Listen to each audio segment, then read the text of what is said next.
त्या पवित्र नावामध्ये आपल्या सर्वांचे मी हार्दिक स्वागत करत आहे. जसं ह्या ठिकाणी ही खोली, वरची खोली, माडीवरची खोली जशी गच्च भरलेली आहे, तशी माझी इच्छा आहे, प्रार्थना आहे की स्वर्गाच्या राज्यामध्ये कोणतंही आसन खाली नसावं. देवाचे सर्व लेकरं त्या स्वर्गीय राज्यामध्ये असावेत, जेणेकरून ज्या ख्रिस्ताने प्रत्येक लेकरासाठी जे रक्त वाहिलेलं आहे ते रक्त वाया जाय नको, म्हणून प्रत्येक लेकराची जबाबदारी आहे की त्यानं त्या बलिदानाचा स्वीकार करावा आणि त्या स्वर्गाच्या राज्यामध्ये पदार्पण करावं. पुन्हा एक वार मी आपल्या सर्वांचे हार्दिक आभार मानतो. सिस्टर प्रीतीचे आभार मानतो, कारण की ते तत्पर असतात. ज्या लोकांना ते गाणं घेण्यासाठी विनंती करतात, जर ते लोक थोडे उशीर आले तर ते लगेच या ठिकाणी 6:30 म्हणजे 6:30 गाण्याची सभा सुरू करतात. बहिणीला देव आशीर्वाद देव. आमचे बंधू या ठिकाणी वेळेवरती येतात, त्याच्या अगोदर येतात, म्हणून त्यांचे देखील मी आभार उपकार मानतो. अंकल आंटींचे परत एकदा आभार उपकार आम्ही सर्वजण मानतो, कारण की तुम्ही देवाच्या वचनासाठी तुमचे दरवाजे, घराचे दरवाजे खुले केलेले आहेत, आणि म्हणून देवाचं वचन तुमच्या ह्या घरामध्ये सदोदित नांदो, सदोदित राहो, अशी आमची ईश्वरचरणी प्रार्थना आहे. कोळगे परिवार, बोरगे परिवार, अस्वले परिवार, खंडागळे परिवार, ब्रदर डॅनी पच्छम, मधाळे आंटी येतच आहेत, ब्रदर रॉबिन्सन, आणखी कोण राहिलं, आंटी चारुशिला, आणि सगळे सगळे सगळे सगळे माझ्या फार जवळचे आहेत. मी वैयक्तिकरित्या सर्वांना ओळखतो, आणि म्हणून मला खूप मन भरून येतं ज्या वेळेस मी तुम्हाला पाहतो. परमेश्वर आपला सर्वांस आशीर्वाद दिलो, आणि आपण सगळे परिवारातले सदस्य आहेत. ठीक आहे, देवाच्या वचनाकडे वळण्या अगोदर गुडघे टेकू, प्रार्थना करू.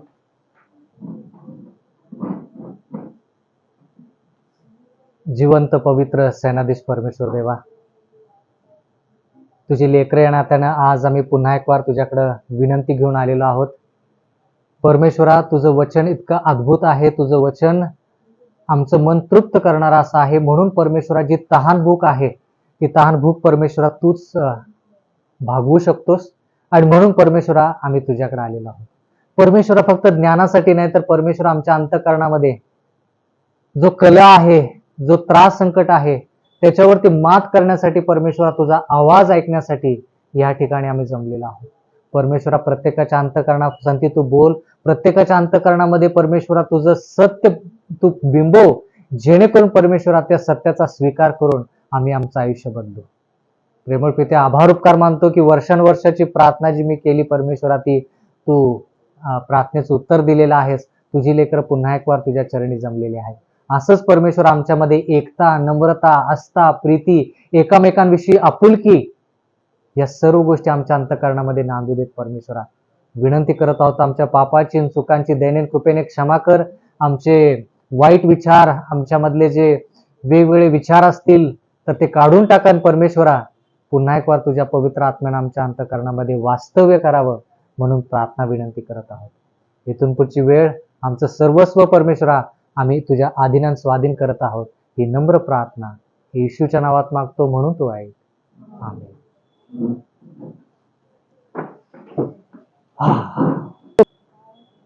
15 दिवसापाठीमागे एक होमवर्क मी काही लेकरांना दिलं होतं.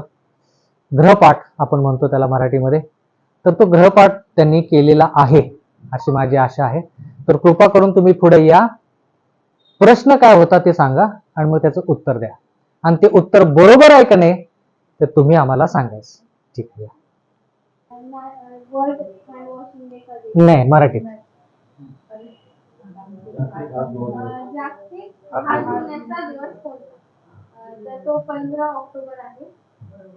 बरोबर आहे. Thank you thank you. 15 ऑक्टोबर हा हात धुण्याचा दिवस आहे. म्हणजे तो दिवस इतका महत्वाचा काय? आपण कॅन्सर म्हणजे कर्करोग हा दिवस मान्य करू शकतो. कर्करोग फार मोठा भयंकर असा आजार आहे. हात धुणे दररोज धुतो आपण हात. मग हात धुणे यासाठी एक दिवस दिलेला आहे का?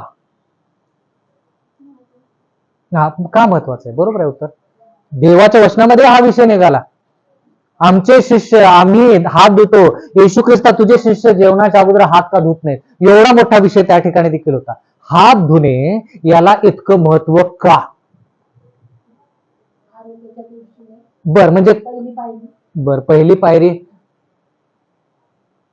खूप असे रोगराई आहेत, असंख्य असे रोगराई आहेत जे फक्त हात न धुण्यामुळे येतात. फक्त हात न धुण्यामुळे येतात. मी कुठेतरी ऍडव्हर्टाईज बघितली होती, जाहिरात बघितली होती क्रिकेटपटू सचिन तेंडुलकर यांची, की त्या जाहिरातीमध्ये दाखवलं होतं की काही लेकरं खेळता खेळता ते हात त्यांचे मलिन होतात आणि त्याच्यामुळं ते लोक जे स्वप्न त्यांचे आहेत त्या लेकरांची ते स्वप्न पार पाडू शकत नाहीत. म्हणून त्या ठिकाणी बहुतेक ती लाईफ बॉयची काहीतरी जाहिरात होती की हात स्वच्छ धुवा जेणेकरून तुमचं आरोग्य काय होईल, व्यवस्थित राहील. मला नेमकं माहित नाही पण तशी काहीतरी ती जाहिरात होती. बर, आता आज आपण पुन्हा एक वार देवाच्या वचनाकडे वळणार आहोत आणि पाहणार आहोत 3 योहान 1 2 वचन. माफ करा, 3 योहान 1 2 वचन. प्रिय बंधू, जसा तुझा आत्मा म्हणजे जसं तुमचं आत्मिक आयुष्य आहे, आध्यात्मिक आयुष्य आहे, बर सुस्थितीमध्ये आहे. म्हणजे जसं आपल्याला वाटतं की आध्यात्मिकरित्या आपलं चारित्र्य, आपलं देवासंती नातं बळकट असावं, तसं हा म्हणजे आरोग्यासाठी पण आपण तेवढंच झटलं पाहिजे. आपण जास्त कशासाठी झटतो? आपलं अंतकरण चांगलं आहे का? आपण लोकांसाठी व्यवस्थित बोलतो का? आपलं नातं देवासंती कसं आहे? देवाचं वचन म्हणतं की त्याच पातळीला कोणत्या गोष्टीचा विचार करायचा? आरोग्याचा. मी नाही, देवाचं वचन म्हणतं. खूप वेळेस तुम्ही लोक बोलताना ऐकले असतील की बाबा तो व्यक्ती जो आहे ना त्याला खूप वाईट सवयी आहेत पण तो अंतकरणाचा फार चांगला आहे. पण देवाचं वचन काय म्हणतं की अंतकरण जरी चांगलं असलं तर त्याचं आरोग्य व्यवस्थित पाहिजे. देवाची इच्छा आहे की त्याची लेकरं चांगली दिसावेत. देवाची इच्छा आहे, कारण की जगामधले लोक तुमच्याकडे बघून येशू ख्रिस्ताविषयी आठवण करतील. आपण म्हणतो ना अंतकरण देव पडताळून पाहतो, बाहेरील गोष्टी देव पडताळून पाहत नाही. पण देवाचं वचन म्हणतं की बाहेरील गोष्टी देखील तितक्याच महत्वाच्या आहेत. पहिले करंथीकरास पत्रेचा 10 आणि 31 वचन. पहिले करंथीकरास पत्रेचा 10 आणि 31 वचन.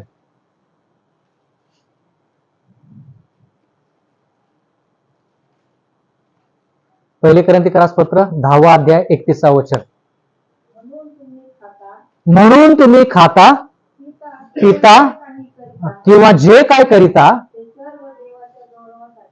ते सर्व देवाच्या गौरवासाठी करा. आता न चुकता 1 मिनिटात मला सांगा की देवाचं गौरव म्हणजे काय? शिकलोय आपण. गौरवाला दुसरा शब्द काय? मोशे म्हणाला मला तुझं तेज पाहायचंय. देव म्हटला की मला तुला माझं तेज पाहायचं, मी तुला माझं गौरव दाखवतो. काय दाखवलं देवाने मोशेला? एक शब्द सांगा. चारित्र्य. देवाचं गौरव म्हणजे देवाचं चरित्र. देवाचं गौरव म्हणजे देवाचे गुणधर्म. गुणधर्म गुणधर्म म्हणजे देवाचं गौरव करायचं म्हणजे देवाचे गुणधर्म प्रगट करायचे. मग ते आध्यात्मिकरित्या पण प्रगट करायचे आणि शारीरिकरित्या पण प्रगट करायचे. येशू ख्रिस्ताचं शरीर कसं होतं? आपल्यासारखं होतं का? नाही, गौरवणी म्हणण्यापेक्षा दैनंदिन जीवनाचा विचार करूया. त्यांचं शरीर कसं होतं येशू ख्रिस्ताचं? म्हणजे काय? निरोगी. हा, म्हणजे निरोगी म्हणजे कसं काय? कसं होतं? जाड, मीडियम. बरं ठीक आहे. म्हणजे काय? पोट फार पुढं नाही. बर मग म्हणजे काय? व्यवस्थित. त्यांचं जर तुम्ही रक्त तपासणी केली, जर बाकीच्या गोष्टीची तपासणी केली तर व्यवस्थित सगळं. देवाची इच्छा आहे की तसं आपलं आरोग्य पाहिजे. म्हणून येशू ख्रिस्त स्वतःचा वधस्तंभ घेऊन तो चालू शकला आणि गलगोता या ठिकाणी तो पोहोचला. तुम्हाला स्वतःचा वधस्तंभ उचलून घ्यावा जर पडली वेळ तर घेता येईल का? तुमच्यामध्ये तेवढी ताकद आहे का? चांगल्या शमरोनी, त्याचं उदाहरण घेऊया. चांगल्या शमरोनीविषयी आपण शिकलो. त्या चांगल्या शमरोनीने ज्यावेळेस पाहिलं की एखाद्या व्यक्तीला काही लोकांनी त्रास दिलेला आहे, त्याला मारलेला आहे वगैरे, तर त्या शमरोनीनं काय केलं? त्याला आपल्या काय केलं, हा म्हणजे त्याला उचललं आणि गाढवावरती ठेवलं आणि तो कुठं गेला, उतार शाळेमध्ये ज्या ठिकाणी त्याला घेऊन जायचं होतं त्या ठिकाणी तो घेऊन गेला. त्या व्यक्तीला त्यानं उचललेलं आहे म्हणजे काय, त्याच्यामध्ये तेवढी ताकद आहे. जर तुम्हाला आरोग्याचे नियम पाळायचे असतील, जर लोकांना मदत करायची असेल तर तुम्हाला शक्ती पाहिजे. तुम्हाला जर शक्ती नाही तर तुम्ही इतरांची सेवा करणार कशी काय. आरोग्य क्षेत्रातील काही लोक ह्या ठिकाणी आहेत, तुम्ही जर आजारी असाल तर तुम्ही दुसऱ्यांची सेवा काय कराल. म्हणून सुरुवात आरोग्याची दुसऱ्याला सांगून करायची नाही, स्वतः. जरी मी संदेश तुम्हाला देत असेल तर तो पहिला संदेश माझ्यासाठी. खूप लोक आज देवाचे सेवक बर का, चांगला प्रचार करणारे जे होते ते आज जिवंत नाही आहेत. का? त्यांचं चारित्र्य वाईट होतं म्हणून नाही, आरोग्याची काळजी घेतली नाही म्हणून अगोदरच झोपी गेले. म्हणून तळमळीनं मी सांगत आहे की ज्यावेळेस लोक दगावतात त्यांना विचारायचं की ते लोक का दगावले, का मरण पावले, विचारा. फक्त त्या मयतेमध्ये जाऊ नका, फक्त त्या ठिकाणी सहभाग घेऊ नका, विचारा त्यांना की ते तसं का झालं. मग ते म्हणतील की बाबा त्यांना हे नव्हतं, त्यांना ते बरं नव्हतं, मग ते तसं का झालं, विचार करा. आपण हे बोलत नाही, आपण शोक सभेमध्ये जातो, चांगलंच बोलतो, पण त्याच्यातून काहीतरी आपण शिकलं पाहिजे. कळालं का? तर मला आठवतं की जो संदेश मी आज तुम्हाला देणार आहे तेच तुमच्यासमोर मांडत आहे. भारतासाठी हा होता आणि म्हणून मी त्यांना म्हणालो की भारतासाठी नवीन सुरुवात करायची आपल्याला, तर महाराष्ट्रामध्ये आणि केंद्र सरकारमध्ये जर आपण हे प्रकल्प राबवला तर किती चांगलं होईल. बर, त्याच्या अगोदर मला आठवतं की ज्यावेळेस मी शाळेमध्ये होतो, कारण की आपण आरोग्याविषयी शिकत आहोत, तुम्हाला वाटतं का की आरोग्याचा परिणाम आपल्या मानसिकतेवरती होतो. बर, तुम्हाला हेही माहित असेल की मानसिकता आणि शरीर जर व्यवस्थित नसेल, परत एकदा, मानसिकता आणि शरीर जर व्यवस्थित नसेल तर तुमच्या आध्यात्मिक गोष्टीवरती पण त्याचा परिणाम होतो. उदाहरण सांगा, शरीर व्यवस्थित नाही, मानसिकता व्यवस्थित नाही, म्हणून आध्यात्मिक पातळी पण कमी झाली. उदाहरण सांगा. ज्यावेळेस आपण आजारी असतो हा, त्यावेळेस आपण म्हणजे जसं आपण प्रात्यक्षिकरित्या उदाहरण सांगा मला. हा, धड धाकट ज्यावेळेस असतो त्यावेळेस आपण पटकन उठून गुडघे टेकून प्रार्थना करू शकतो. बर, ज्यावेळेस आपल्याला प्रार्थनेचं हे होईल, बर, उत्तेजना होईल. हा, तसंच आपण जर समजा आपण तापाने फणफणलेला आहे, हा, तर त्यावेळेस आपण मेंटली पण दिसतं मला ताप आला, हा, त्यावेळेस आपण तेवढा उत्स्फूर्तपणे प्रार्थना प्रार्थना करू शकतो. मंदिरामध्ये पण जात नसेल आपण, नाहीतर उशिरा जात असेल, म्हणजे ताप आलेल्याचा परिणाम आपल्या आध्यात्मिक जीवनावरती होतो. शरीर पण तुमचं फार म्हणजे असं जाड असतं, ओबिसिटी असते आणि मग तुमचं खाणं पिणं तेवढं स्ट्रॉंग असतं, म्हणजे नाही का हेवी, तर तुमची ती शक्ती पचण्यासाठी जाते, मग आध्यात्मिकासाठी ती शक्ती वापरते. बर, आता त्याच गोष्टी मी जरा व्यवस्थित म्हणजे त्याच्या पुढच्या पातळीचं सांगतो. जर आपण भरपूर जेवलो प्रमाणापेक्षा जास्त आणि ह्या ठिकाणी दुपारच्या वेळेस आलो अभ्यास करायला तर जमणार नाही. का? कारण की मेंदू जो आहे त्याला कुठं लक्ष द्यावं लागतं, पाचन क्रियेकडे. पाचन क्रिया सुरू कुठं होते, मेडिकल पाचन क्रिया सुरू कुठं होते, पाचन क्रिया सुरू कुठं होते, ते फिजिओलॉजी झालं. पण आध्यात्मिक आणि आरोग्याच्या दृष्टिकोनातून मला सांगा की पाचन क्रिया सुरू कुठं होते, फिजिओलॉजी पुढे. हा हा, इथं पाचन क्रिया सुरू होते, म्हणून ह्याला कुठं लक्ष द्यावं लागतं, एन्झाइम्स किती आले, HCl आलं का नाही, मग हायड्रोक्लोरिक सगळे डायजेस्टिव्ह एन्झाइम्स आले का नाही, आणि मग ती पाचन क्रिया सुरू होते. कळालं का? म्हणून प्रत्यक्षरित्या जर पाहिलं तर सरळ सरळ काय आहे, संबंध आहे. मला आठवतं की ज्यावेळेस शाळेमध्ये शिकवत होतं, सॅम्युएलच्या वयाचा असेल नाहीतर ज्युएलच्या वयाचा असेल, तर आम्हाला एक लेख होता, आम्हाला एक पुस्तकामध्ये एक धडा होता. त्या धड्याचं नाव होतं सनी डेज. अभिनेते आणि क्रिकेटपटू कोण, सुनील गावस्कर, अभिनेते आणि चित्रपट मधले अभिनेते आणि क्रिकेटपटू यांचा तो तो हे होता, धडा होता सनी डेज म्हणून. आणि त्या धड्यामध्ये मला जेवढं आठवतं त्याच्यावरती मी सांगत आहे तुम्हाला, की त्यांनी त्यांचा अनुभव सांगितला की ते टेस्ट मॅच खेळत होते किंवा वन डे इंटरनॅशनल मॅच खेळत होते. आणि मला अजून आठवतं ते चित्र, पांढरी टोपी वगैरे, ते अगोदरची पुस्तकं. आणि त्या काळामध्ये ज्यावेळेस ते खेळायला गेले होते त्यावेळेस त्यांची दाढ दुखत होती.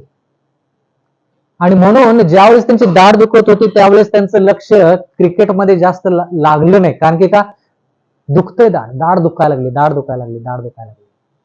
आणि मग ते दाढ दुखत असताना मला जेवढं आठवतं तेवढं मी सांगते, थोडं इकडं तिकडं झालं असेल, की त्यांनी पाणी मागवलं आणि ते थंड पाणी, आणि ते थंड पाण्यामध्ये एक बर्फाचा तुकडा होता, आणि ते ज्यावेळेस ते पाणी पिले त्यावेळेस तो बर्फाचा तुकडा बरोबर त्या दाढीच्या क्षेत्रामध्ये जाऊन अडकला. जास्त आणखी दाढ दुखायला लागली असं काहीतरी झालं. मग ते क्रिकेट खेळून खेळून खेळून खेळून शेवटी मॅच त्यांनी जिंकली. वन डे इंटरनॅशनल की टेस्ट मॅच होती ती जिंकली.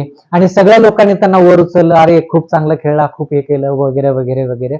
आणि मग खेळत असताना म्हणजे ते वर सगळे हे करत असताना सगळे लोक आनंदित, पण सुनील गावस्कर दुखायला लागले.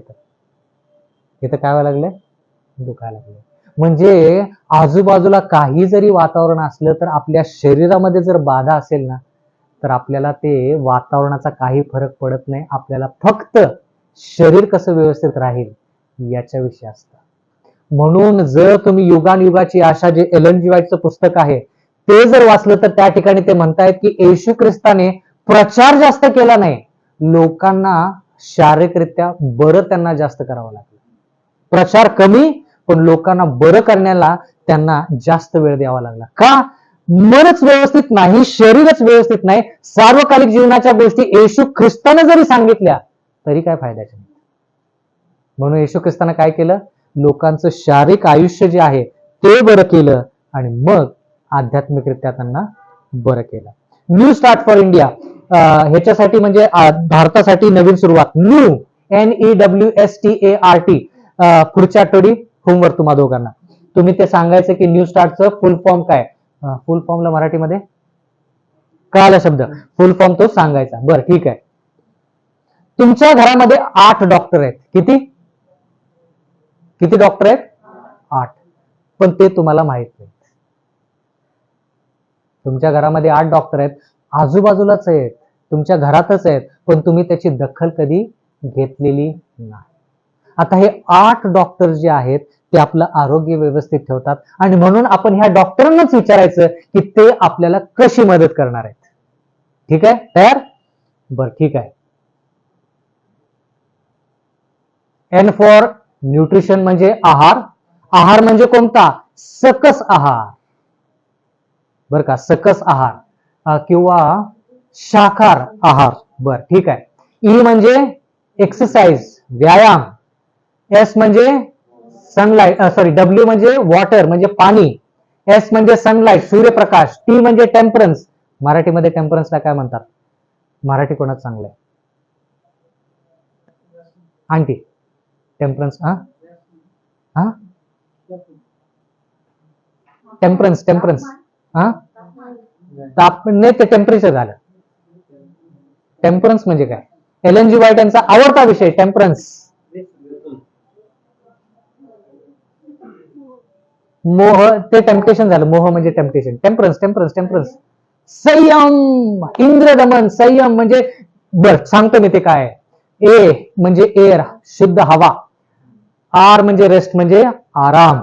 टी म्हणजे ट्रस्ट इन डिवाइन पॉवर. मी असं सगळं त्यांनी व्यवस्थित ऐकलं. टी वर ते आल्यानंतर ते म्हटले ट्रस्ट इन डिवाइन पॉवर म्हणजे काय मला माहित नाही, सांगा. मी म्हटलं देवाच्या दृष्टिकोनातून ह्या सर्व गोष्टी महत्वाच्या आहेत आणि त्या गोष्टी ह्या सगळ्या गोष्टीशी निगडीत आहेत असं मी त्यांना सांगितलं. बरं ठीक आहे. डॉक्टर वॉटर, डॉक्टर पाणी आहे का सगळ्यांच्या घरी? आहे डॉक्टर का 2 दिवसातून एकदा येतात? असेल काय काय ठिकाणी 2 दिवसातून एकदा येत असतील ते. पर पाणी, पाणी आरोग्यासाठी चांगलं आहे, बरोबर? किती पाणी आहे आपल्या शरीरामध्ये तुम्ही सांगा, तुम्ही आरोग्य क्षेत्रामध्ये आहात. 70%. बर बघूया. Living every living being needs water और बॉडी अप्रॉक्सिमेटली 60%, 70% पण असेल 60% पण असेल तेवढं पाणी आपल्या शरीराला गरजेचं आहे.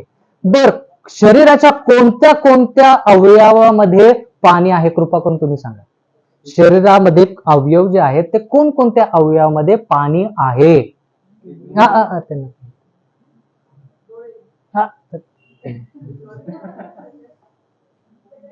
सगळे हाडांमध्ये, बोन मॅरो मध्ये आहे बोन मॅरो आहे का? आरबीसी बोन मॅरो आहे. बरं ठीक आहे. बरं 60% पाणी आपण म्हणतो ना त्याच्यामध्ये खूप पाणी आहे, त्याच्या अंगात खूप पाणी आहे. अंगात 70% पाणी पाहिजे, फार गरजेचं. Water is necessary for cleansing the body from inside and also from outside. जसं तुम्ही दररोज आंघोळ करता आणि शरीराची स्वच्छता बाहेरून करता तसंच शरीराची स्वच्छता आतूनही झाली पाहिजे. म्हणून बाहेरून आपण किती पाणी वापरतो? किती लिटर पाणी वापरतो? कितीतरी 20 लिटर तर कमीत कमी पाणी वापरतो आपण. 10 ते 20 लिटर पाणी वापरतो. मग शरीर स्वच्छ करण्यासाठी आतून 20 लिटर नाही तर कमीत कमी जे आपल्याला योग्य आहे ते पाणी आपण पिलं पाहिजे. आता आता आता in health in sickness pure water is one of the havens choices blessings. It's proper use promotes health. म्हणजे जरी तुम्ही निरोगी असाल आणि जरी तुम्ही आजारी असाल दोन्ही ठिकाणी पाण्याची गरज आहे. म्हणजे जर निरोगी असाल तर निरोगी राहण्यासाठी आणि जर आजारी असाल तर निरोगी होण्यासाठी पाण्याची गरज आहे. किती पाणी पिलं पाहिजे तुम्ही कृपा करून आम्हाला सांगा. पाण्याचं मोजमाप सॅम्युअलसाठी तेवढंच, माझ्यासाठी पण तेवढंच, अंकलसाठी पण तेवढंच का कमी जास्त? आणि ते कसं कमी जास्त कसं? म्हणजे कसं तुम्ही निर्णय घ्याल? अंकलसाठी किती पाणी, माझ्यासाठी किती, यांच्यासाठी किती? नाही बरं ठीक आहे.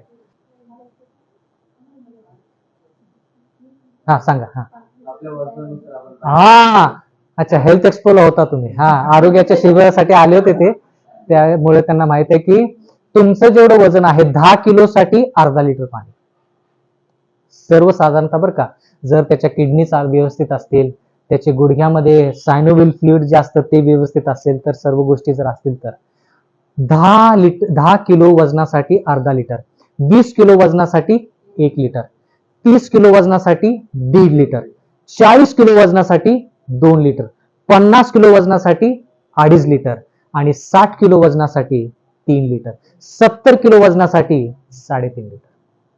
सर्वसाधारणतः तुम्हाला तुमचं वजन माहित आहे तर त्या वजनानुसार तुम्ही काय केलं पाहिजे? पाणी पिलं पाहिजे. बरोबर का? म्हणून म्हटलं की शरीराला पाणी बाहेरून पण गरजेचं आहे आणि आतूनही गरजेचं आहे. किती किडनी आहेत?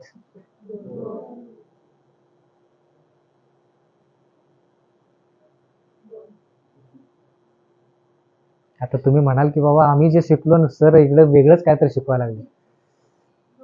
कधी कधी या चमडीला, त्वचेला पण किडनी असं म्हटलं जातं, कारण की किडनीतून जसं ते स्वच्छता, शुद्धता होते तसंच या त्वचेतून देखील काय होते? शुद्धता होते. म्हणून बाहेरील किडनी म्हणून ही त्वचा मानली जाते. शरीरातील सर्वात मोठा अवयव कोणता? कोणता कोणता सर्वात मोठा अवयव शरीरामध्ये कोणता? Biggest organ in the body. तुम्हाला माहित आहे? बरं माहित राहू दे.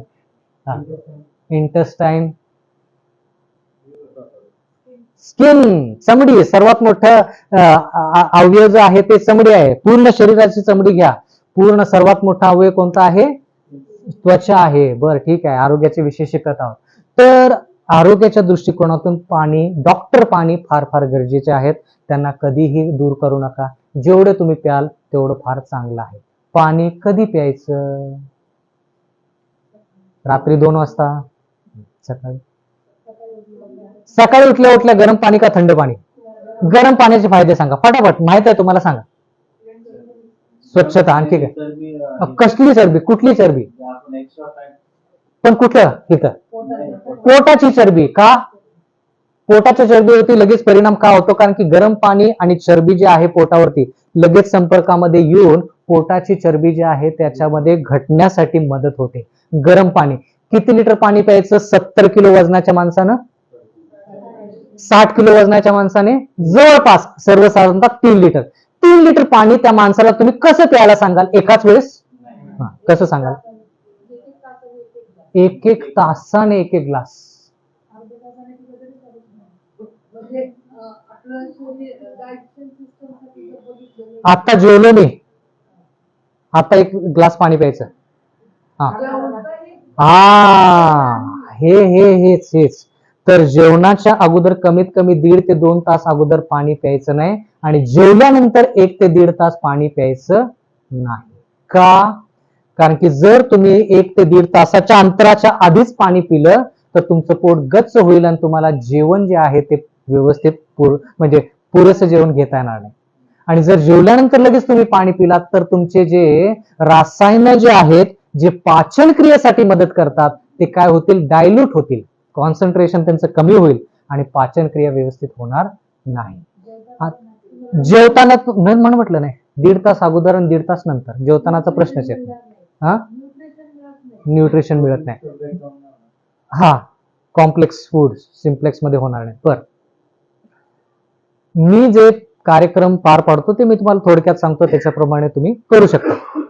मी सकाळी उठतो 5-4च्या दरम्यान. 6च्या अगोदर मी 1 लिटर पाणी संपवतो, गरम पाणी. 6 ते 8 वाजेपर्यंत माझा अभ्यासक्रम वगैरे, देवाचं वचन वगैरे, प्रार्थना वगैरे, आंघोळ वगैरे. 8ला मी जेवतो. 8 वाजता जेवलं की मग 1.5 तास म्हणजे जवळपास 2 तास जवळपास म्हणजे 10-10:30ला दुसरं लिटर पाणी सुरू होतं माझं. 10:30 ते 11 वाजेपर्यंत 2 लिटर दुसरं लिटर पाणी माझं संपतं. 11 ते 1 वाजेपर्यंत काहीही मी खात नाही. 1 वाजता जेवण. तहान लागत नाही मला, कारण की पाणी आहे शरीरामध्ये. तहान कधी लागते? शरीरामध्ये पाणी नसलं की मग तहान लागायला सुरुवात होते. 1 वाजता जेवलो की मग 3:30 पर्यंत काही मी घेत नाही, पाणी वगैरे काही नाही. 3:30ला तिसरं लिटर पाणी. 4 वाजेपर्यंत 3 लिटर पाणी माझं संपलेलं असतं. 4 ते 6 वाजेपर्यंत काही नाही.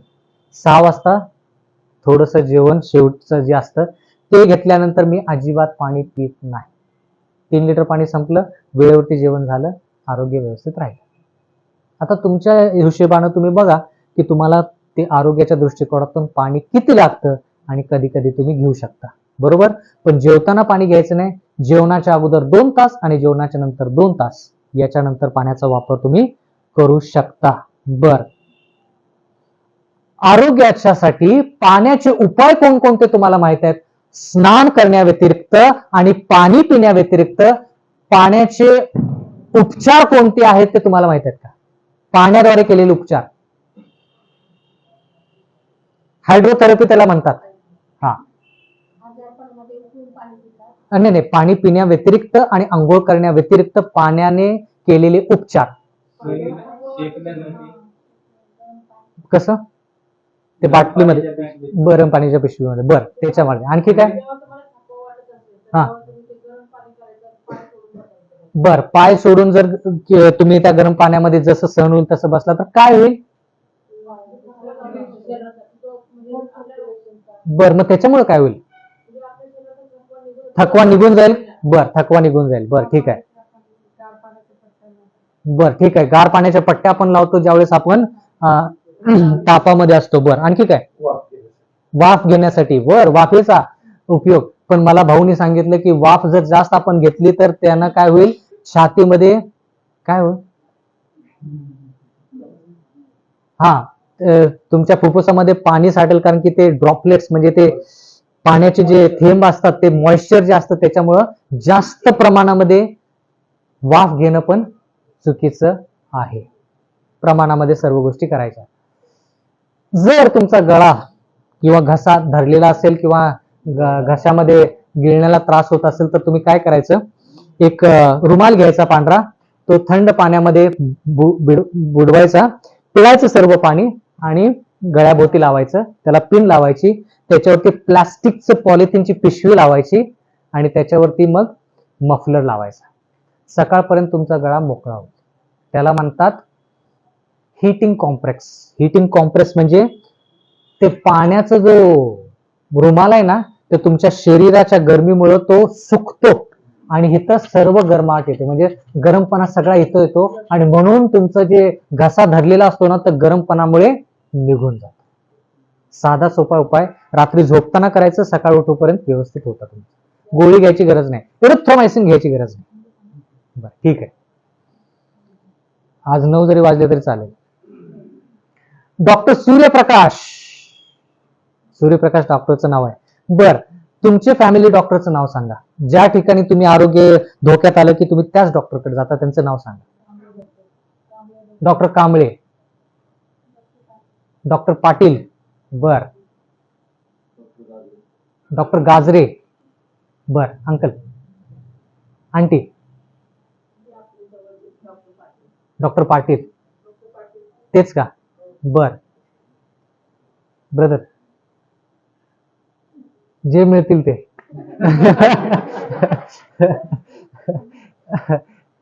ब्रदर, डॉक्टर चव्हाण तुमच्या घरा शेजारी आहेत. बर, आसोले फॅमिली तेच डॉक्टर आहेत. बर, डॉक्टर शिफा, बर, डॉक्टर चव्हाण, बर ठीक आहे. ब्रदर रॉबिन्सन, पाटील डॉक्टर, बर ठीक आहे. म्हणजे तुमचे जे डॉक्टर आहेत ते तुम्हाला माहित आहेत, पण हे डॉक्टर माहित आहेत का आपल्याला? कारण की का सूर्यप्रकाश आज किती जणांनी घेतला? प्रामाणिकपणे हात वर करा. सूर्यप्रकाश घेतला, आम्ही प्रवास केला, हे नाही. सूर्यप्रकाश मी घेण्यासाठी बाहेर गेलो, हे मला सांगा. काय फायदे सूर्यप्रकाशाचे? बरं सांगा, सूर्यप्रकाशाचे फायदे काय? विटॅमिन डी, हा, बर, किटाणू मरतात. म्हणजे जर जखम झाली असेल आणि तुम्ही जर जखम सूर्यप्रकाशाला दाखवली तर त्यातले किटाणू मरतात थोड्याफार प्रमाणामध्ये. हा हा, बर, तुमच्या शरीरामध्ये जो रक्तवाहिनी रक्त वाहतं ते व्यवस्थित होतं. माझ्या मित्राने एक प्रयोग केला. काय काय लोकांचं ब्लड प्रेशर तपासायचं होतं, रक्तदाब तपासायचा होता. तर त्याने काय केलं की ब्लड प्रेशर त्यानं एका झाडाखाली, ज्या ठिकाणी सावली आहे त्या ठिकाणी ब्लड प्रेशर चेक केलं आणि त्यामध्ये त्याला थोडं काहीतरी विचलित प्रकार घडलेला दिसला. मग त्याच पेशंटला त्यानं बाहेर सूर्यप्रकाशामध्ये उभा राहायला सांगितलं थोड्या वेळासाठी. मग थोड्या वेळानंतर त्याचं ब्लड प्रेशर चेक केलं किंवा तपासलं, त्यावेळेस त्याचं ब्लड प्रेशर नॉर्मल आलं. म्हणजे सूर्यप्रकाशामुळे तुमचं रक्ताचा दबाव जो आहे तो संतुलित होतो. म्हणून सूर्यप्रकाश फक्त हाडांसाठी नाही, तर तुमचं शरीरामध्ये जे रक्त आहे त्याचा दबाव जो आहे त्याच्यासाठी फार फार गरजेचं आहे. Sunshine is a powerful agent in fighting disease. It helps to relax tension. जर कोणाला टेन्शन असेल तर सूर्यप्रकाशामध्ये थोडा वेळ बसा, तुमचा ताणतणाव जो आहे तो ताणतणाव थोडा कमी होईल. पण कोणाला वेळ आहे एवढा? कोण करणार एवढं? Produce mental alertness. लहान लेकरं, जर तुम्हाला शाळेमध्ये लक्ष लागत नसेल, एकाग्रता मनामध्ये होत नसेल, तर सूर्यप्रकाश तुमच्यासाठी फार गरजेचा आहे. सूर्यप्रकाशामध्ये राहिला तर तुम्हाला एकाग्र मन होण्यासाठी फार फार सॅम्युअल मदत होईल. बर, इम्प्रूव्ह द कॉम्प्लेक्शन. तुमच्या त्वचेसाठी सूर्यप्रकाश गरजेचा आहे. तुम्ही म्हणाल की सूर्यप्रकाशामध्ये चमडी काय होईल? टॅनला मराठीत शब्द काय? हा, बरं ठीक आहे. म्हणजे थोडा त्याच्यामध्ये काळ्या रंगाचा वर्ण होईल. पण जर आपण सकाळचा सूर्यप्रकाश पाहिला तर तो सूर्यप्रकाश तुमच्या त्वचेसाठी फार गरजेचा आहे. बरोबर का? ज्यावेळेस आदमान हवेला बनवलं होतं त्यावेळेस त्यांच्या त्वचेचा वर्ण म्हणजे त्यांचं वर्ण रंग कोणता होता?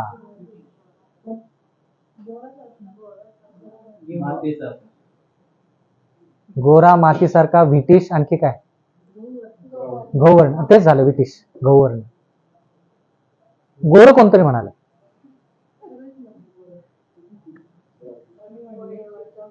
आदामान हवेचा वर्ण तांबूस रंगाचा होता किंवा मातीसारखा त्यांचा रंग होता, ज्याच्यावरून कळतं की त्यांचं शरीर आणि त्यांची त्वचा फार अतिशय तजेलदार आणि निरोगी होती. सफेद रंग किंवा गोरा रंग हे पापामुळे आलेले रोग आहेत.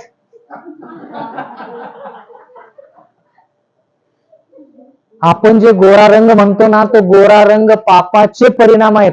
ते त्वचा जी आहे ती त्वचा निरोगी नाही. जी त्वचा आदमन हवेची होती ती त्वचा आपल्याला पाहिजे. एलिटिन कलर कॉस्मेटिक्स जिंदगी तुम्हारी अंदाज तुम्हारा होत नाही तसं. नाही खरंच, ही हळद हो गोरी असं होत नाही. बर, म्हणून सूर्यप्रकाश फार गरजेचा आहे. जर तुम्हाला सूर्यप्रकाशाचा पुरेपूर फायदा घ्यायचा असेल तर तुम्ही व्यायाम जो आहे तो जिम मध्ये न करता बाहेर सूर्यप्रकाशामध्ये करा. त्याच्यामुळे तुम्हाला जास्त फायदा होईल. किती जण तुम्ही बाहेर असं फिरू शकता तुमच्या कंपाऊंड मध्ये वगैरे? अच्छा, तुम्हाला आहे जागा, तुम्हाला जागा आहे. बर, तुम्हाला तर भरपूर जागा स्पायसर कॉलेजला. बर, माझ्या ठिकाणी इतकी मोकळी जागा आहे, जिम पण आहे, इतकी मोकळी जागा आहे की तिथं कोणीही डिस्टर्ब करणार नाही. कधीतरी या तुम्ही माझ्या या एरियामध्ये. त्या ठिकाणी मोठं कंपाऊंड आहे, त्या ठिकाणी तुम्हाला सायकल चालवायला जमेल, त्या ठिकाणी धावपट्टी कर, सगळ्या गोष्टी जमतील. आणि म्हणून आरोग्य जे आहे ते व्यवस्थित सूर्यप्रकाशामध्ये राहतं. आता महत्वाचा मुद्दा, डॉक्टर आहार. डॉक्टर आहार,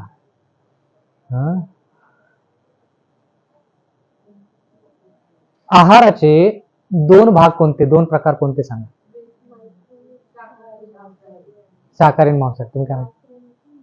बर, जास्तच पुढे गेला तुम्ही. मायक्रो आणि मॅक्रो न्यूट्रिएंट्स. बर, आणखी काय? आहाराचे दोन प्रकार कोणते? कोणतं तुमच्या घरी येणार आहे? तुम्ही काय पहिला प्रश्न विचारता की बाबा? पण मी ज्यावेळेस आहाराचे दोन प्रकार मांडले, या ठिकाणी मांसाहारी आणि शाकाहारमध्ये विभाजन केलं नाही. आरोग्यदायी आणि हानिकारक. जे आरोग्यदायी आहे ते खायचं, जे हानिकारक आहे ते खायचं. ठीक आहे, ठीक आहे. बघूया. हेल्थफुल डाएट, WHO च हेल्थचं डेफिनेशन सांगा सिस्टर. हा हा हा डेफिनेशन सांगा हेल्थचं. Physical, mental, spiritual wellbeing of a person, not merely the absence of disease. म्हणजे काय? तुम्हाला आजार नाही म्हणून तुम्ही निरोगी आहात असं नाही. तुम्ही आजारी नाही म्हणून तुम्ही असं म्हणायचं नाही, अरे मी आजारी नाही म्हणजे मी निरोगी आहे. WHO म्हणतात की तसं नाही. पण healthful diet is one of the factors bring sustains complete physical, mental, spiritual wellbeing of a person. म्हणजे तुम्ही फक्त शरीरानंच व्यवस्थित नाही, ते जेवण जेवल्यावर तुमची मानसिकता पण व्यवस्थित असली पाहिजे. तुमचं चारित्र्य पण त्याच्यावरती अवलंबून आहे. अशा प्रकारचं जेवण जेवायचं. आपण काय विचार करतो? पोट भरलं ना, भरपूर झालं. पण आता भारतामध्ये तशी परिस्थिती असेल, ही आपण परिस्थिती अनुसार पण पाहत आहोत. पण जेवढं जमन तितकं तुमचं शरीर पण व्यवस्थित पाहिजे, त्याच्यामुळे तुमचे विचार पण, आहारामुळे विचार पण चांगले पाहिजे. कोणता आहार खाल्ल्यानंतर विचार चांगले राहतात, कोणता आहार खाल्ल्यामुळे विचार बदलतात, हे आपण पाहणार आहोत. On the contrary, if a person is not able to maintain complete physical, mental, spiritual well-being, one of the main factors is because of unhealthful diet. म्हणजे जर तुमचं आरोग्य धोक्यात येत असेल तर त्याचं एक कारण जेवण व्यवस्थित नाही. बर, ठीक आहे. सांगा काय काय आहे जेवण इथं? चित्रामध्ये पण दिसतात आणि वाचा इथं. Chicken, mutton, pork. पोर्क म्हणजे माहित आहे? हा. बीफ माहित आहे. Milk and milk products, fish, egg, दूध आणि दुधाचे पदार्थ, आणि मासे आणि अंडे. आता या सर्व गोष्टी पाहिल्यानंतर तुम्हाला ह्याच्यामध्ये सामान्य गोष्ट काय दिसते? सामान्य गोष्ट काय दिसते? उत्तर अर्ध दिले, अर्ध पूर्ण. इथं कुठं मिल्क आहे? तुम्हाला सामान्य गोष्ट सगळ्यामध्ये काय दिसते? सामान्य सामान्य दुधामध्ये मांसाहार कुठे आला? सामान्य गोष्ट या सगळ्यामध्ये काय दिसते तुम्हाला? सगळे मांसाहार म्हणजे सगळे प्राण्यापासून येणारे पदार्थ आहेत. सर्वात सामान्य. बरं, ठीक आहे. तर ह्याच्यामुळे काय होतं ते आपण थोडक्यात बघूया. Meat and fat causes cancer and heart disease. मला आठवतं हृदय असं असतं, आणि मला आठवतं की ज्यावेळेस माझी फिजिओथेरपीची परीक्षा होती तोंडी, त्यावेळेस आम्हाला मेडिकल कॉलेजमध्ये नेल्यानंतर डॉक्टरनी सांगितलं की ते अवयव उचला. तो अवयव उचलला, मग तो फुफ्फुस होता. म्हणजे डेड बॉडी कॅडावर. मला सांगितलं की ते सगळं एक्सप्लेन करा की ते फुफ्फुसाचं काय वगैरे सांगितलं. मग त्यांनी मला सांगितलं हे काय, तर ते म्हटले की ते हृदय आहे. तर हृदय जे आहे ते हृदयाचे विकार जे आहेत ते कशामुळे येतात, मांसाहार आणि चरबी खाल्ल्यामुळे. तुम्ही ऐकलं असेल की त्यांच्या हृदयामध्ये इतके ब्लॉक्स होते, तितके ब्लॉक्स होते. ते ब्लॉक्स जे आहेत ना, ते ब्लॉक्स जे आहेत ते कशामुळे येतात, फॅट्समुळे येतात. कशामुळे येतात, ती चरबी जी आहे ती चरबी रक्तात राहते. त्या रक्ताची वाहिनी जी आहे त्या वाहिनीमध्ये राहतात. एक पान द्या मला.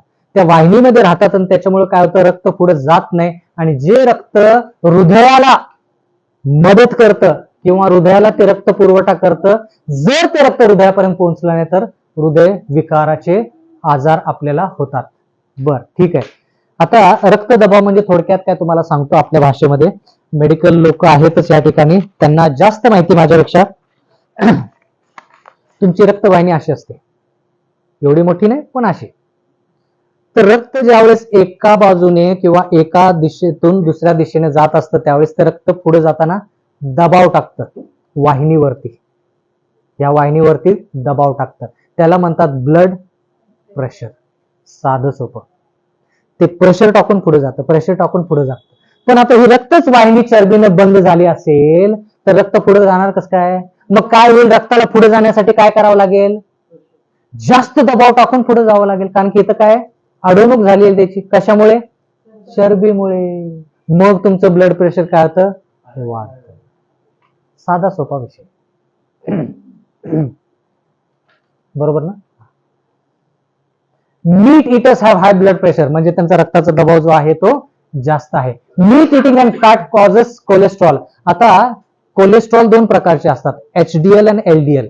एचडीएल जे आहे ते चांगलं असतं आणि एलडीएल जे आहे ते चांगलं नसतं. Meat eating causes fast ageing and fatigue म्हणजे जे लोक मांसाहार खातात ते वयानं जास्त दिसतात. कोणाला वयानं जास्त दिसूसं वाटतं, आवडतं का? मला आठवतं दिल्लीमध्ये एका ठिकाणी मी गेलो असता, बहुतेक मी सांगितलं हे, आणि त्या घरामध्ये बसलो असताना एक मुलगी आली. ती मुलगी बसली, पहिल्यांदाच त्या मुलीला पाहिलं होतं मी. आणि त्या मुलगीला विचारलं मी की तुम्ही कॉलेजमध्ये आहात की तुम्ही काम करता. ती म्हटली नाही मी 5वीला आहे. तर मग मी म्हटलं की बाबा असं का. आता आपण ज्यावेळेस 10वीला होतो, 5वीला होतो त्यावेळेस आम्ही वाटायचो की आम्ही 5वीला आहे, 10वीला आहे. आजचे विद्यार्थी तसे दिसत नाही. खरं आहे ते मी सांगतो. आजचे विद्यार्थी तसं दिसत नाहीत. असं वाटतं की ते कॉलेजमध्ये आहेत किंवा काम करतात. का, मांसाहार, फास्टर एजिंग. ज्या मुलींमध्ये, महिलांमध्ये दरमहा जो असतो, प्रत्येक महिन्याला जो दरमहा असतो, जो अगोदर 15, 16 किंवा 14 वर्षाचा असायचा तो आता 12 पर्यंत पोहोचलेला आहे. कारण की का, फास्ट एजिंग. फार वाईट गोष्ट आहे. आणि आई वडिलांना काय वाटतं, अरे माझी मुलगी मोठी होत आहे. मोठी होत आहे पण चुकीच्या दृष्टिकोनातून मोठी होत आहे. Meat eating causes fast ageing and fatigue. Fatigue म्हणजे तुम्ही 3 मजले चढून आला, लगेच थकता. थकवा जाणवतो का? आता वयानुसार ती गोष्ट वेगळी, पण जर तुमचं वय जर तसं नसेल आणि तुम्हाला जर थकवा जाणवत असेल तर तुम्ही पडताळणी करून बघा की तुमच्यामध्ये मांसाहार आणि चरबीचं प्रमाण जास्त आहे का.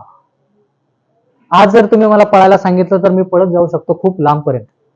काही दिवसापूर्वी मला आठवतं लॉकडाऊनच्या नंतरची गोष्ट.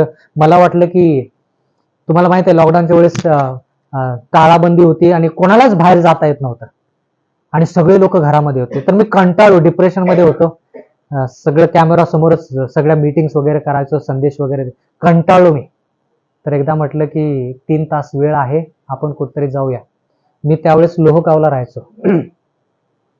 बूट वगैरे घातले, लोहगाववरून निघालो, 3 तास चालत राहिलो, स्पायसर कॉलेजला पोहोचलो. शांत, व्यवस्थित एकदम.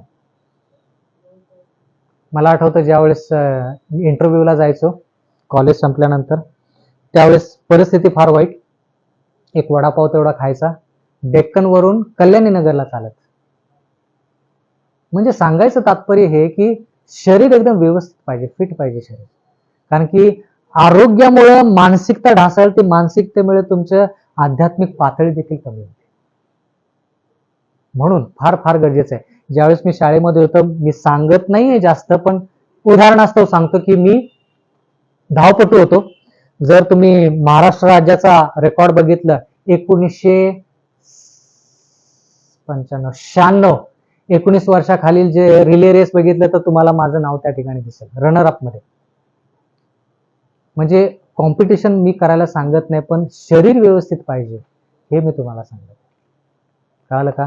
गावाकडची भाजी भाकरी कधीही चांगली. National cancer institute data shows, आता माशाकडे येऊया. Cancer institute data shows and increase death from cancer among people eating fish suffering from tumours. म्हणजे जे मासे पकडले जातात, ते मासे जे पकडले जातात ते मच्छीमारी जे करतात ते लोक 30-40 किलोमीटर समुद्राच्या आत जात नाहीत. जवळपास जिथं मिळेल मासे तिथं घ्यायचे आणि यायचे. त्या माशांवरती परिणाम कशामुळे होतो? सीवेज. सीवेज म्हणजे काय? सौरभ सांगा. समुद्रातले जे घाण येते. सीवेज सीवेज सीवेज कुठून येतो तो सीवेज? हा, शहरातून जे रासायनिक फॅक्टरीचे वगैरे आहे ते ह्याच्यामध्ये समुद्रामध्ये किंवा नदीमध्ये फेकले जातात आणि त्याच्यामुळे हे जे मासे आहेत ते खातात आणि त्यांच्यामुळे ह्यांना ट्यूमर म्हणजे गाठ निर्माण होते, कर्करोगाची गाठ. Fish containing heavy metals like petroleum, carbon, hydrocarbons, lead, mercury and other organic compounds which when consumed lead to infertility in men. म्हणजे पुरुषांमध्ये वंधत्व. वंधत्व बरोबर शब्द आहे का? And in pregnant women link with alteration. म्हणजे ज्या गरोदर स्त्री आहेत त्यांनी जर अशा प्रकारचे मासे खाल्ले तर त्यांची लेकरं जे आहेत ते व्यवस्थित जन्माला येणार नाहीत, त्या लेकरांची व्यवस्थित वाढ झालेली नसेल. इतके परिणाम आहेत. पण आपण कधी जोडून पाहिलं काय? नाही. आपल्याला फक्त जेवण खायचंय, आपल्या जिभेला जे व्यवस्थित पाहिजे तेवढ्याच गोष्टी आपल्याला करायच्या. तसं नाही, चुकीचं आहे. मांसाहार की शाकाहार? ज्वेल आम्हाला सांगा, हा मांसाहार की शाकाहार आहे? व्हेज की नॉन व्हेज? हा, म्हणून मी सुरुवातीला काय केलं, शाकाहार आणि मांसाहारचे प्रकार ठेवले नाहीत. तिथं मी काय म्हणालो, आहार आरोग्यदायी आणि हानिकारक. आता हा मांसाहार नसला, शाकाहार जरी असला तरी आरोग्याच्या दृष्टिकोनातून चुकीचा. काय दिसतं तुम्हाला त्या ठिकाणी? तुम्ही सांगा. बन, बर्गर, हा नाही, काय काय त्याच्यात दिसतं? बन, लेटेस, बर, हा लेटेस, हा पिवळं कॅप्सिकम, हा आणि टोमॅटो वगैरे काय काय आहे. तर हे जरी आहार असला तरी हा आहार देखील आरोग्यासाठी चांगला नाही. बन कशा तरी मिळतो? काय असतं त्या बन मध्ये? मैदा. पुढच्या आठवडी जर जमलं तर तुम्हाला एक मी व्हिडिओ दाखवतो कोका कोलाचा आणि बाकीच्या गोष्टीचा, मग आपल्याला कळेल की ते किती हानिकारक आहे. शाकाहार की मांसाहार?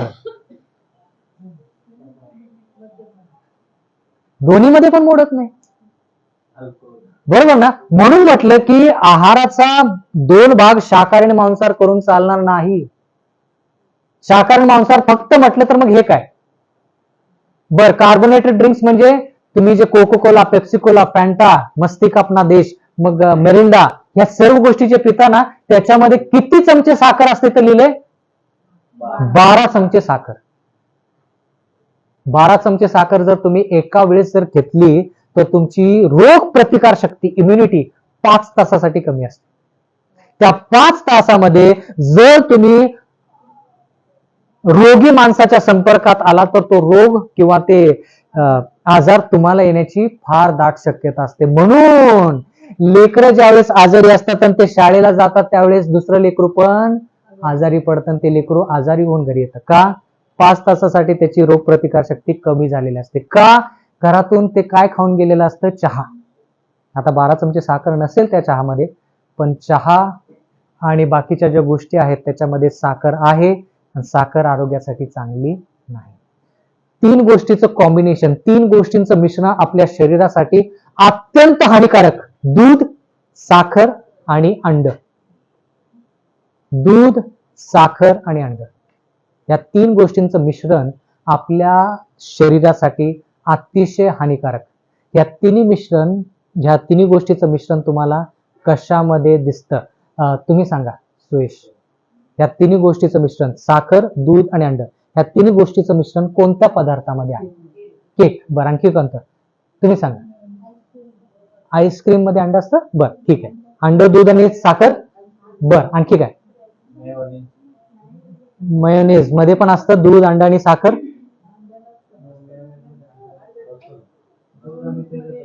बर, ब्रेड मध्ये पण, ब्रेड मध्ये पण उत्तर आलेलं आहे. बरोबर आहे का? ब्रेड मध्ये दूध, अंड आणि साखर.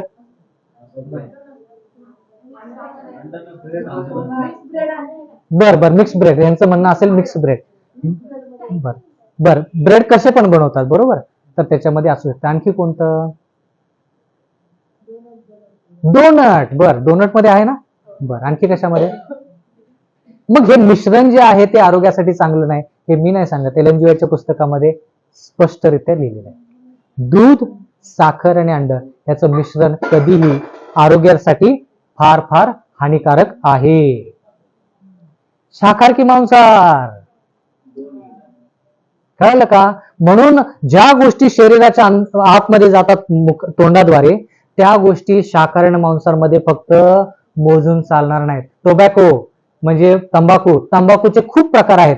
बिडी असेल, सिगरेट असेल, शिलीम, सिगार, हुक्का, चरस. चरस गांजा तंबाखू असेल. बर, तंबाखू. बर, आणखी कशामध्ये? गुटखा, खैनी. बरोबर. मग तंबाखू, चहा आणि कॉफी मध्ये कॅफिन असतं. कॅफिन, कॅफिन, कॉफी मध्ये कॅफिन असतं. ते कॅफिन जे आहे त्याच्यामुळे काय होतं? मानसिक ताणतणाव वाढतो. त्याच्यामुळे तुमचं अंतकरण जे आहे किंवा विचार जे आहे ते चिडचिड चिडचिड चिडचिड चिडचिड, राग राग राग राग राग राग. एन्झायटी म्हणजे पुढे काय होईल, काय होईल, काय होईल यात उरता. डिप्रेशन म्हणजे निराशता. या गोष्टीला तुम्हाला सावध जावं लागेल ज्यावेळेस तुम्ही चहा कॉफीचं जास्त सेवन करा. आता जरा लक्ष द्या माझ्याकडे.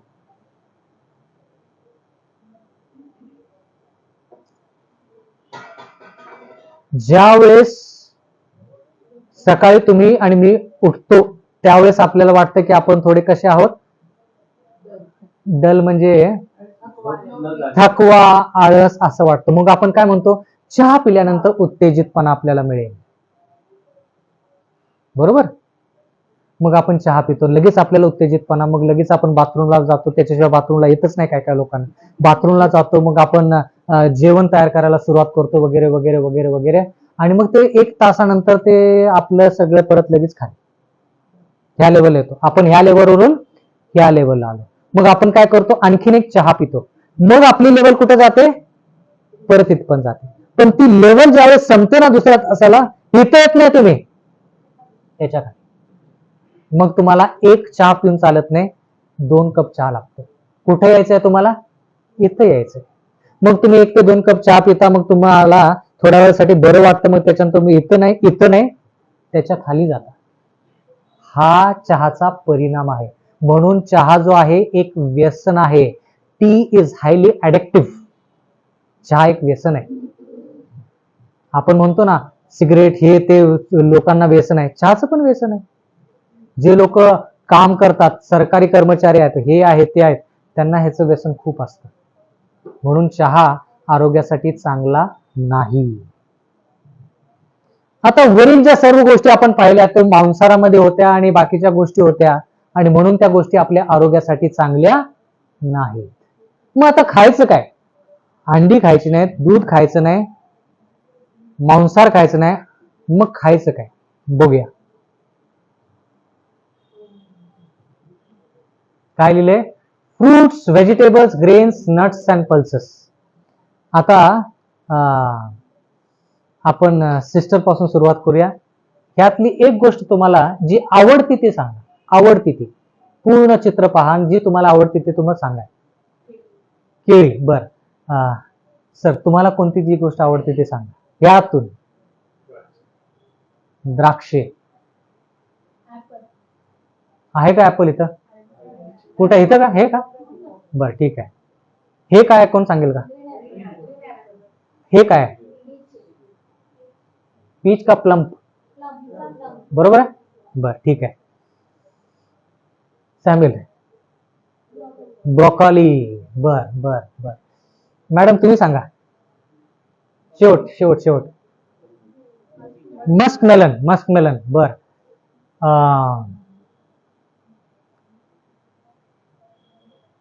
बीन्स. बर. आता जे चित्रामध्ये तुम्ही पाहिलं याच्यात सामान्य गोष्ट कोणती?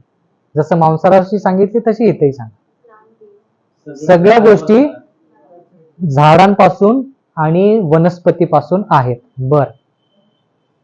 कोणकोणत्या डाळी दिसत आहेत?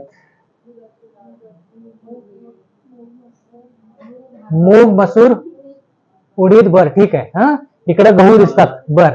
Grains and pulses have to be proven to be a good source of carbohydrates. Pulses are low fat, high fiber, no cholesterol, low glycemic index, high protein, high nutrient foods. म्हणजे जे कडधान्य आहे ते कार्बोहायड्रेट्स तुम्हाला देतं. भाकर असू दे, गहू असू देत, तांदूळ असू देत जे पॉलिश केलेले नाहीत, त्याच्यामुळे तुम्हाला कार्बोहायड्रेट्स मिळतात.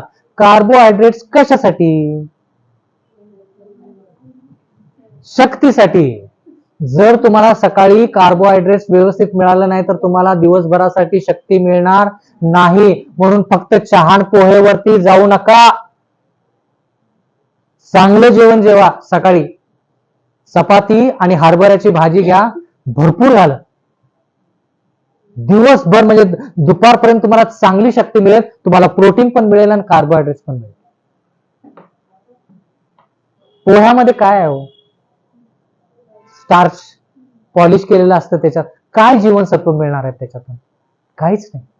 खायला म्हणून आपण खातो, पण हे तर काय आहे की तुम्हाला जीवनसत्व आहे तसे मिळले पाहिजे. म्हणून न पॉलिश केलेल्या डाळी वापरा. काळ्या पाठीच्या डाळी ज्या असतात त्या फार फार महत्वाच्या. बरं ठीक आहे. पुढे. आता तुम्ही म्हणाल हे फार महाग आहे. बरं ठीक आहे, येईन मी त्याच्याकडे. Dry fruits and nuts are very excellent source of proteins and fats. म्हणजे ह्याच्यात तुम्हाला चरबी मिळेल. मांसाहार खायची गरज नाही. हालेलुया. चरबी इथंच मिळते ना आपल्याला. मांसाहार खायची काहीच गरज नाही आपल्याला. Which are essential for our body. म्हणजे थोडक्यात काय की जर तुम्हाला प्रोटीन पाहिजे, म्हणत असेल कोणतरी मला चांगल्या मांसपेशी पाहिजेत, मिळेल प्रोटीन तुम्हाला. चरबी पाहिजे, चरबी मिळेल, पुरेशी चरबी मिळेल. बर. आता तुम्ही म्हणाल की ह्या सर्व गोष्टी फार महाग आहेत. सर्वसाधारणचा प्रश्न जो मला येतो लोकांकडून, तोच मी प्रश्न तुमच्या समोर मांडत आहे. ह्या सर्व गोष्टीसाठी फार महाग आहेत. ह्या गोष्टी आम्ही जर घेतल्या तर आमचा पगार आम्हाला पुरणार नाही. मांसाहाराविषयी विचार करू. अर्धा किलो मांसाहार तर कमीत कमी घरामध्ये येतं. मांसाहार खाऊन खूप वर्ष झाली, मला माहित नाही किती रुपयाला येतो तो अर्धा किलो मांसाहार. बकऱ्याचं मटण 400 रुपये. अर्धा किलो 800 रुपये किलो. बरोबर. बर. 400 रुपये अर्धा किलो. 400 रुपयामध्ये किती भाजीपाला, किती फळं आणि किती कडधान्य आणि किती सुकामेवा येईल? बरोबर. बर. दुसरा भाग.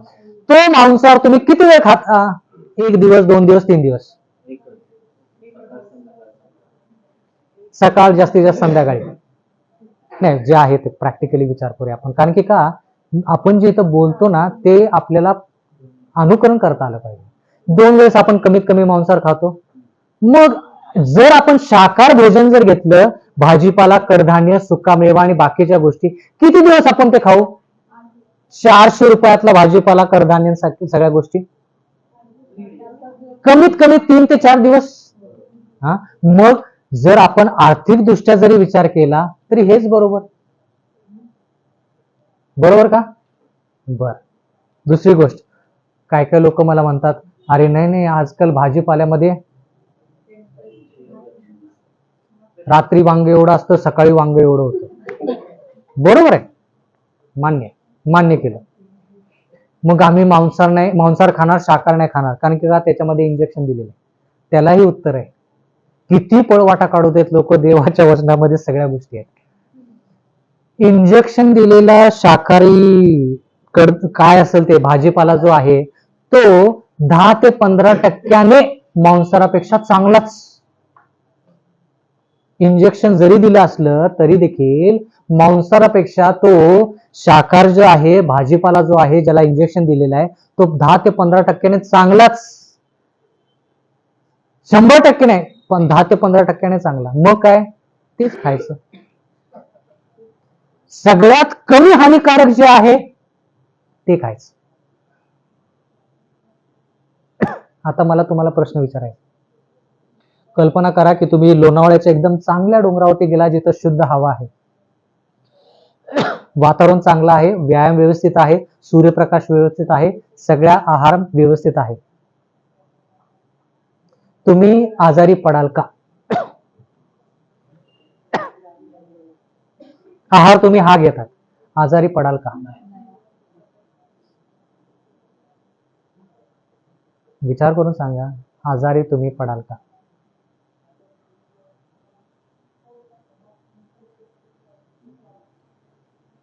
सगळेच नाही म्हणतात. तुम्ही किती जरी व्यवस्थित जेवलात तरी देखील असं कधी कधी होऊ शकतं की तुम्ही आजारी पडता. पण आपल्याला काय करायचंय, होता येईल तेवढं आरोग्याचं लक्ष द्यायचं आणि काळजी घ्यायची. आजारी जरी पडलो तर ती गोष्ट वेगळी ना, देव समजून घेईल ना, पण आपल्या बाजूने काही चुकी व्हायला नको म्हणून ही दक्षता बाळगायची चालली. कळालं का? आपल्याकडून काय चुकी व्हायला नको म्हणून ही दक्षता बाळगायची आहे. मला आठवतं की एक मुलगी लहानपणीच तिला कावळी झाली आणि तिला कोणीतरी डॉक्टरनं इंजेक्शन दिलं, त्याच्यामुळे काय झालं, तिचं लिव्हर खराब झालं. काय चुकी आहे का त्या लेकराची? असं काहीतरी होऊ शकतं. म्हणून सांगायचं तात्पर्य हे की आपल्या परीने आपण प्रयत्न करायचे आणि आरोग्य व्यवस्थित ठेवायचं. तर fruits, vegetables, grains and nuts म्हणजे 4 प्रकार आहेत: फळं, भाजीपाला, कडधान्य आणि सुकामेवा. या 4 गोष्टी जर तुम्ही खाल्ल्या तर तुम्हाला आरोग्य आणि रक्त जे आहे ते व्यवस्थित राहील. रक्त जर तुमचं व्यवस्थित असेल तर तुमचं आरोग्य व्यवस्थित आहे. जर तुम्हाला आरोग्य व्यवस्थित नसेल तर तुमची रक्ताची चाचणी केली जाते. त्या रक्ताच्या चाचणीमध्ये कळतं की तुम्ही आरोग्यदायी आहात की नाही. म्हणून निरोगी काय ठेवायचं? रक्त निरोगी ठेवायचं. मला आठवतं, सांगायला आवडत नाही पण मला आठवतं, ती व्यक्ती आज जिवंत नाहीये. त्या व्यक्तीला तिला मांसाहार खूप आवडायचा, मी सांगितलं असेल बहुतेक या ठिकाणी. ती म्हटली की जर कोणी मला मांसाहार दिला तर मी मरणातून जिवंत होईल. एवढा तिला मांसाहार आवडायचा. पण शेवटी ती कर्करोगाने मरण पावली. कोणी विचार केला नाही की तो कर्करोग का झाला, कसा झाला. छातीचा कर्करोग होता. म्हणून सांगायचं तात्पर्य हे की आपण आजारी पडलेलो नाहीत आतापर्यंत, त्याचा अर्थ असा नाही की मांसाहार बरोबर आहे. देवाची कृपा, देवाचा आशीर्वाद की आजारी पडलो नाही, पण त्याचा अर्थ असा नाही की बाबा आतापर्यंत आजारी पडलो नाही ना, काही होत नाही, खाल्लं तर मांसाहार चालेल. आपण काय करायचं नाही, देवासंतीने शरीरासंती खेळ करायचा नाही. जर देवानं फक्त स्पर्श जर केला आणि म्हटलं की बाबा बघ आता मी तुला दाखवतो की आरोग्य कसं व्यवस्थित ठेवायचं, मग खूप आपल्याला त्रास संकट येतील. म्हणून आरोग्य व्यवस्थित ठेवा. आपला अभ्यासक्रम संपलेला नाही. व्यायामाविषयी शिकायचंय, शुद्ध हवेविषयी शिकायचंय, झोपेविषयी शिकायचंय, देवावरती विश्वास याच्याविषयी शिकायचंय. आणि ते शिकायचं असेल तर पुढच्या आठवडी 7 वाजता आपण या ठिकाणी भेटणार आहोत. परमेश्वर आपल्या सर्वांस आशीर्वाद देऊ. आमेन. अति पवित्र आमच्या जिवंत सेनाधीश पित्या, तुला मान, महिमा, गौरव देतो. तुझे विशेष आभार मानितो. आज दिवसभर तुझा पवित्र शाबत आम्हाला सर्वांना पाळण्यासाठी तू सहाय्य केलेलं आहेस. आणि प्रभू राजा, आता ह्या संध्याकाळच्या समयी प्रभू आम्हाला तू आध्यात्मिक अन्नाने परत परिपूर्ण असं केलेलं आहे. होय माझ्या जिवंत प्रभू राजा, आज ब्रदरांद्वारे जे काही ज्ञान तू आम्हाला पुरवत आहेस प्रभू राजा, तू आपल्या हाताने आमची घडवणूक केलेली आहेस आणि ह्या भूतलावर अनेक अशा गोष्टी तू आमच्या हिताच्या अशा तू निर्माण केलेल्या आहेस. जिवंत प्रभू, जे काही आरोग्याबद्दल आम्ही शिकत आहोत ते आम्ही माझ्या पित्या परमेश्वर आमच्या जीवनामध्ये अंगीकारावे. आणि माझ्या प्रभू राजा, आम्ही सर्वप्रथम आमच्या आरोग्याची काळजी घ्यावी, जेणेकरून तुझ्या सेवेसाठी, तुझ्या आध्यात्मिक अन्नासाठी प्रभू आम्ही निरोगी राहू. प्रभू राजा, इथं जमलेल्या प्रत्येकाच्या अंतकांचा मनाचा ताबा तू घे आणि जे आम्ही शिकलो ते आमच्या लक्षात राहण्यास तू सहाय्य कर. प्रभू राजा, आम्हा सर्वांमध्ये जे कोणी आजारी आहेत, ज्यांना काही त्रास आहे प्रभू, त्या सर्वांना तू विपुल असा आशीर्वादित कर. आरोग्याचा स्पर्श त्यांना कर, त्यांना बरं वाटू दे. विशेष प्रार्थना करते की पुढच्या आठवडी परत एकदा आम्हा सर्वांना तू इथं घेऊन ये. आणि प्रभू राजा, तू आमच्या काळजीसाठी ज्या गोष्टी आम्हाला दाखवत आहेत त्या आम्ही अंगीकारण्यास तू आम्हाला तयार कर, अशी आम्ही तुला विनंती करतो. आम्हा सर्वांचा ताबा आणि इथून पुढची वेळ काळ क्षण तुझ्या स्वाधीन आणि अधीन करत आहे. ही लहानशी नम्र विनंती धन्य तारणारा येशू ख्रिस्त याच्या गोड आणि प्रिय नावात मागते म्हणतो ऐक. आमेन.